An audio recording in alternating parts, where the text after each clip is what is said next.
तो पल पल की अपडेट आप तक पहुंचा रहे हैं, हमारे नुमाइंदे भी आप तक पल पल की अपडेट पहुंचा रहे हैं। लेकिन ये तस्वीरें देखिए, आज दिल्ली के अंदर कांग्रेस दफ्तर के अंदर किस तरीके से एहतजाज किया जा रहा है। काफी ज्यादा तादाद में लोग इकट्ठा हुए हैं और यहाँ मशाल चलाई गई है। एक तरीके से मशाल चलाकर अपनी मुखालिफत यहाँ दर्ज करा रही हैं ये लोग। पहलगाम में जो दहशतगर्दाना अटैक हुआ जिसमें 27 लोगों की मौत थी, उसने पूरे देश को झकझोर कर रख दिया है और पूरा देश दहशतगर्दी के खिलाफ एकजुट होकर आवाज बुलंद कर रहा है। कहीं कैंडल मार्च निकाला जा रहा है तो कहीं मशाल जलाकर अपना एहतजाज दर्ज करा जा रहा है। दिल्ली की दो तस्वीरें आपको दिखा रही हैं। कांग्रेस के जरिए भी अब इस एहतजाज को आगे बढ़ाया जा रहा है। कांग्रेस दफ्तर के बाहर यह एहतजाज हो रहा है जिसमें काफी ज्यादा तादाद में लोग इकट्ठा हुए हैं। मोमबत्ती जलाकर अपनी नाराजगी जाहिर कर रहे हैं, हाथों में मशाल जलाकर अपनी नाराजगी जाहिर कर रही हैं।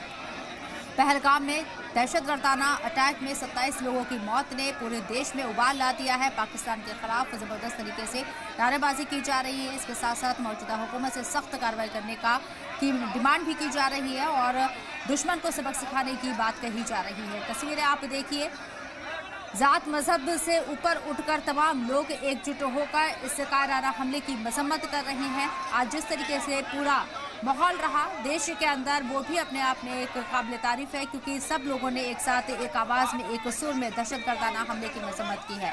पहलगाम में टीआरएफ ने बेकसूर लोगों के ऊपर जिस तरीके से गोलियां बरसाए उसे देश बर्दाश्त नहीं करेगा और पाकिस्तान को कड़ा जवाब देगा। सरकार इसकी स्ट्रैटेजी तैयार कर रही है, लेकिन लोगों में भी काफी गुस्सा है, उबाल है और लोग अपनी नाराजगी अलग अलग अंदाज में अलग अलग तरीके से जाहिर कर रहे हैं। कांग्रेस दफ्तर के अंदर की दो तस्वीरें आप देखेंगे जहां हाथों में कैंडल जलाकर एहतजाज दर्ज कराया जा रहा है। कई बड़े कांग्रेस के लीडर इस एहतजाज में शामिल हैं। इसके साथ साथ आम आवाम कांग्रेस कारकुनान भी इस एहतजाज का हिस्सा बनी है और अपनी नाराजगी दर्ज कराई जा रही है। एक स्ट्रॉन्ग मैसेज पाकिस्तान को देने की कोशिश, जिस पाकिस्तान के जरिए टीआरएफ दहशतगर्दाना ग्रुप के जरिए मजहब पूछकर लोगों को मौत के घाट उतारा गया, उस पाकिस्तान को मजहब से ऊपर उठकर ये मैसेज, ये करारा जवाब देने की कोशिश कि तमाम हिंदुस्तानी एकजुट है, चाहे वो मुसलमान हो या फिर हिंदू हो।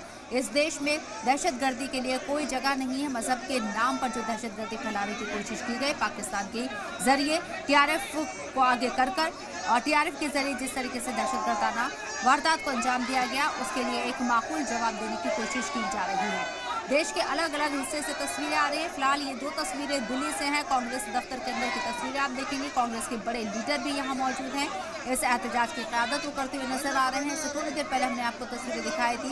कांग्रेस के कद्दावर लीडर हारून यूसुफ भी इस एहतजाज में शामिल थे। राहुल गांधी खुद श्रीनगर के दौरे पर हैं, जहाँ उन्होंने मुतासरीन से मुलाकात की है, उनका हालचाल जाना है, उन्हें यकीन दहानी कराई है कि मौजूदा सरकार यहाँ जिस तरीके से एक्शन लेगी उसका बदला लिया जाएगा जो दहशतगर्दाना हमला हुआ है। इसके साथ साथ उन्होंने तलबा ताजी और हाउस बोट एसोसिएशन के वक्त से भी मुलाकात की है, उनके मसाइल भी सुने हैं और उन लोगों के जरिए राहुल गांधी से डिमांड की गई है कि वो उनके मसाइल को कौमी सतह पर उठाएं, उनकी बात को उठाएं। कश्मीर में 22 तारीख को वाज़ेह रहे कि पहलगाम के अंदर दहशतगर्दाना हमला हुआ था। तकरीबन 2:30 से 3 बजे के बीच में दोपहर का वक्त था। लोग वहां घूमने के लिए गए थे और जो लोगों की तादाद बताई जाती है वो तकरीबन 2000 के करीब थी, यानी कि सयाहों की तादाद इतनी बड़ी तादाद थी। और अचानक से कुछ दहशतगर्द आते हैं और लोगों से उनका मजहब पूछकर उन्हें मौत के घाट उतार देते हैं, ताबड़तोड़ गोलियां बरसाई जाती हैं। वहीं कुछ कश्मीरियों के जरिए वहाँ मौजूद सयाहों की जान भी बचाई गई। पूरा कश्मीर एकजुट है आतंकवाद के खिलाफ और उसका असर मुल्क के कोने कोने में नजर आ रहा है। तमाम जगह से आवाज़ें बुलंद हो रही हैं दहशतगर्दी के खिलाफ और दहशतगर्दाना तंजीम को नेस्त नाबूद करने के खिलाफ यहाँ आवाज़ें उठाई जा रही हैं। ये फिलहाल तस्वीरें आप देखिए कांग्रेस दफ्तर के बाहर की और अंदर की तस्वीरें हैं। बहुत ज़्यादा तादाद में लोग मौजूद हैं। कांग्रेस के कद्दावर लीडर इस एहतजाज में खुद शामिल है। इतने ज़्यादा लोग इस एहतजाज में हिस्सा लेने के लिए आए हैं कि कांग्रेस दफ्तर के अंदर जगह कम पड़ गई है और लोग गेट के बाहर खड़े हुए हैं। भीड़ को देखते हुए तमाम यहाँ पर लोगों को कहीं ना कहीं नाराज़गी तो ये लोग अपनी जाहिर कर रहे हैं और साथ ही साथ कांग्रेस का जो एक नैरेटिव है, कांग्रेस का जो इस पूरे मामले के ऊपर एक नजरिया है वो भी बताने की कोशिश है। कांग्रेस की तरफ से, तमाम अपोजिशन जमातों की तरफ से जिस तरीके से वज़ीर-ए-आज़म नरेंद्र मोदी ने ऑल पार्टी मीटिंग बुलाई थी, उसके बाद से तमाम अपोजिशन जमातें हालांकि पहले से ही इस दहशतगर्दाना हमले की मजम्मत कर रही हैं और इस एक बार फिर से इन लोगों के जरिए बताने की कोशिश की गई कि दहशतगर्दों के खिलाफ, दहशतगर्दी के खिलाफ तमाम जमातें एकजुट हैं, इसमें चाहे वो सत्ता पक्ष हो या फिर विपक्ष हो। कांग्रेस दफ्तर के अंदर और बाहर दोनों की तस्वीरें आप देखिए, हाथों में मशाल जलाकर लोग अपनी नाराजगी दर्ज करा रही हैं।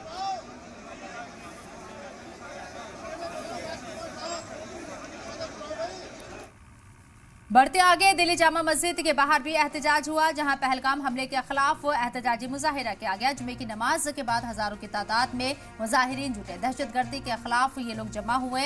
मुसलमानों ने यहां पर बताया कि दहशतगर्दी के खिलाफ तमाम लोग एकजुट हैं और इनके जरिए, मुजाहिरीन के जरिए नारेबाजी की गई। पहलगाम दहशतगर्दाना हमले की सख्त अल्फाज में मजम्मत की गई।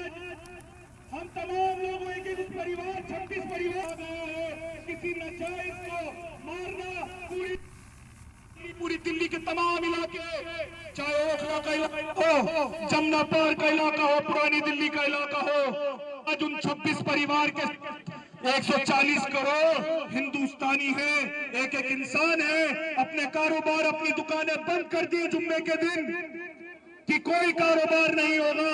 उन 26 के 26 परिवारों से मैं कहना चाहता हूं, आज आपके साथ हिंदुस्तान का 30 करोड़ मुसलमान इस मुल्क को बचाने के लिए, इस मुल्क के अमन के लिए, इस मुल्क के भाईचारे के लिए आपके साथ खड़ा है, आखिरी सांस तक खड़ा है। जब जब लड़ाई पड़ोसी मुल्क पाकिस्तान से हो या किसी से भी हो जो हमारे मुल्क के ऊपर बुरी नजर रखेगा, सबसे पहले हिंदुस्तान के एक एक मुसलमान का खून बहेगा और अपने मुल्क में दहशतगर्दी को पनपने नहीं देंगे। जिन्होंने इस मुल्क को हमेशा बर्बाद करा है, कश्मीरियों के कारोबारों को ख़त्म कर दिया, वो नौजवान हमारा भाई जिसकी महज एक हफ्ते पहले शादी हुई वो चला गया। हिम्मत थी, दहशतगर्दों को आर्मी से लड़ना चाहिए था, मुकाबला उनसे करना चाहिए था, ना कि बेकसूरों को। मज़हब इस्लाम में, कुरान पाक में साफ तौर पर लिखा है कि किसी एक नाजायज़ को मारना पूरी इंसानियत को मारने के बराबर है। तो हम उसकी मुखालफत करते हैं और मजम्मत करते हैं। आज जामा मस्जिद से भी आवाज़ उठी, जामा मस्जिद के चौक से भी आवाज़ उठी, हिंदुस्तान के एक एक कोने से आज आवाज़ उठ रही है।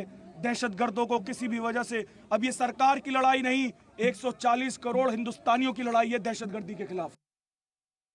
अब काली पट्टी बांधना है, क्योंकि ये पूरे देश के लिए बड़ी शर्मनाक बात है कि इस तरह से पाकिस्तान कभी भी अटैक करके चले जाता है हमारे ऊपर और हम हाथ पे हाथ धरे बैठे रहते हैं।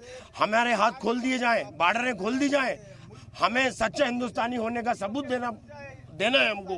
खोल दो पाकिस्तान की बॉर्डरें, हम अकेले काफी हैं, सारे हिंदुस्तान के लोग। हिंदुस्तान जिंदाबाद, हिंदुस्तान जिंदाबाद।